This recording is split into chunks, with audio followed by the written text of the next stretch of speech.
The song Yerevanjan, composed by Yerevan-based modern jazz musician Levan Malkhazian. This piece is very much in harmony with the panorama of Armenia's capital, a modern European city which is becoming lighter every day.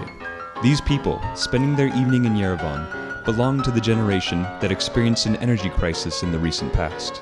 It is now hard to imagine that, barely 20 years ago, Yerevan and the whole country were in the nightmare of darkness.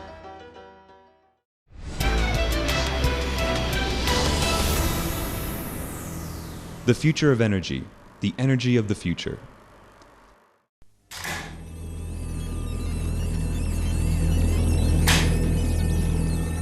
The darkness, the cold, and the poverty, which subsequently became known as the blockade and energy crisis, followed the collapse of the Red Empire and the proclamation of the Third Armenian Republic. They were preceded by the disastrous earthquake of 1988, Armenia's isolation by two neighboring states after the Nagorno-Karabakh War. This was Yerevan on the eve of the 21st century.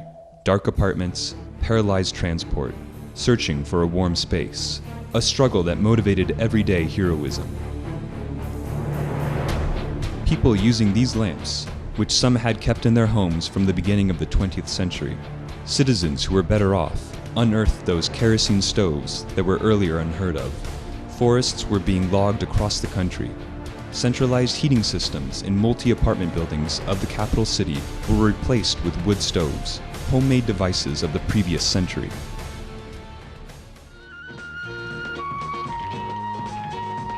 What was the reason for Armenia, one of the three most powerful energy republics of the Soviet era, plunging into darkness? A country that had been, until recently, not only meeting its own energy demand, but also exporting energy.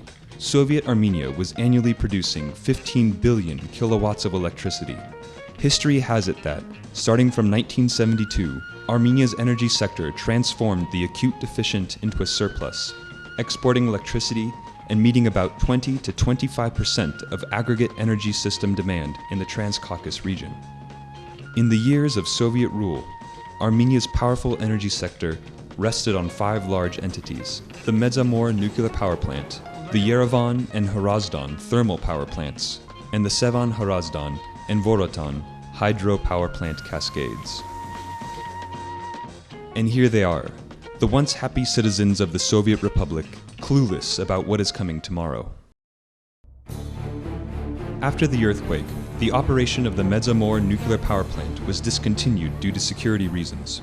The hydropower plants reduced their output more than fourfold, as their operation depended completely on fuel oil and gas imported from abroad, which was reaching Armenia with interruptions. The country was in economic blockade.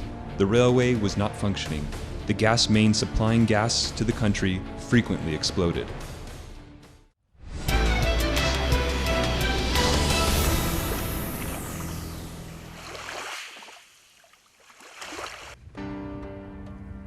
Sevan remained the only reliable source of energy. Armenia was having to consume this unique source of fresh water.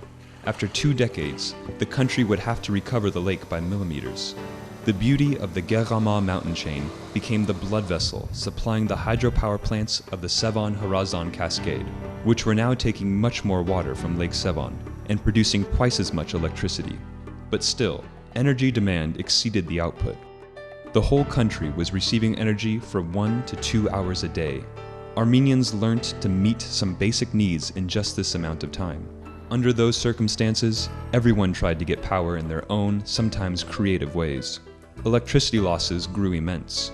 People were unable to pay for the electricity consumed. For people in difficult social conditions, the price of power, which was 4 kopecks in the Soviet era, had increased exponentially. The unsparing Soviet consumer had to accept the market economy rules of the game, saving on the one hand and paying diligently on the other. The country had to restore energy security. The energy crisis was a serious challenge posed by independence. Armenia overcame the crisis while in a blockade, overstrained, through the hard work of energy experts, extensive financial and human resources costs. Hundreds of thousands immigrated from the country during this period. The new clock started ticking in November 1995. After a break of 6.5 years, the government decided to recommission the Armenian nuclear power plant, with the invocation by the patriarch of all Armenians, the efforts of Armenian energy experts, and the support of foreign governments and specialists. It was a milestone for the country, lit by miracle overnight. The nuclear plant brought back light and hope. But it was clear that the solution would be a temporary one. It was time to move on.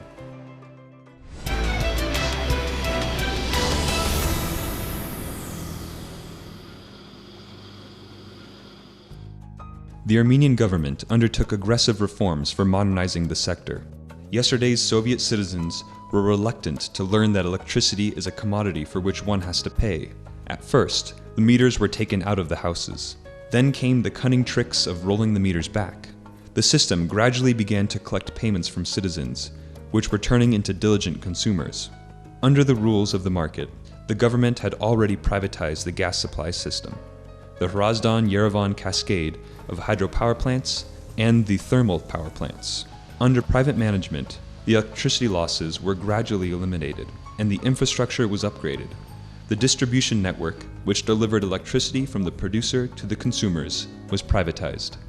In just a short period of time, system losses were minimized, from about half of the supplied electricity to a manageable level, while collections were improved from what was barely 25% to about 100% in the late 1990s. The government, in turn, modernized the high-voltage stations, which remained state-owned by virtue of their strategic importance. Then, Armenia took the first major step aimed at energy security by having the Iran-Armenia gas pipeline built, which, launched in 2009, became an alternative to the gas pipeline coming to Armenia from Russia through the North Caucasus. The thermal power plants were reconstructed and modernized. The Yerevan Thermal Power Plant Combined Cycle Unit became operational in April 2010. Here, modern hardware reduces the cost of energy generation over 2.5-fold. A major energy project of the recent past was the full modernization of the 5th unit of the Hrazdan Thermal Power Plant, which had been initiated and stopped back in the Soviet years. It increased the country's electricity output by 271 megawatts. Despite all of this, though, the nuclear power plant remains the bedrock of Armenia's energy system, as it supplies about 32% of the electricity consumed in the country. Importing nuclear fuel for the nuclear power plant is much easier for a country that is facing a blockade and does not have fossil fuels. Electricity generated at a nuclear power plant costs much less than that generated from natural gas. Armenia cannot forego nuclear energy. Parallel to enhancing security of the existing nuclear power plant, Armenia is getting ready to construct a new nuclear unit.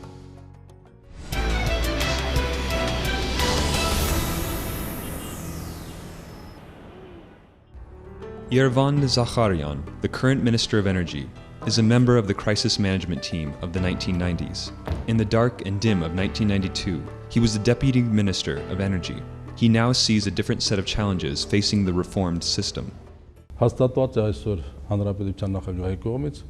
President of the Republic of Armenia has already approved the Energy Security Concept Paper, based on which an action plan was developed, with a primary focus on renewable energy.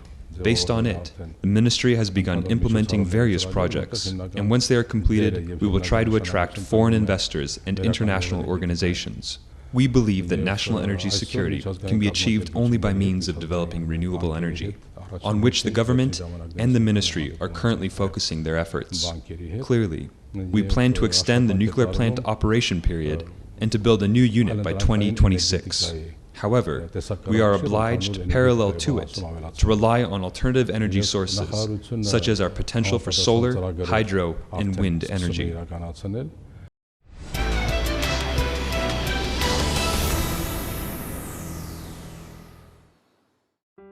To minimize dependency on imported fossil fuels, Armenia is firstly aspiring to make efficient use of the existing hydroenergy resources. 1/4 of the nation's energy need is met by the two major cascades, Sevan and Voratan.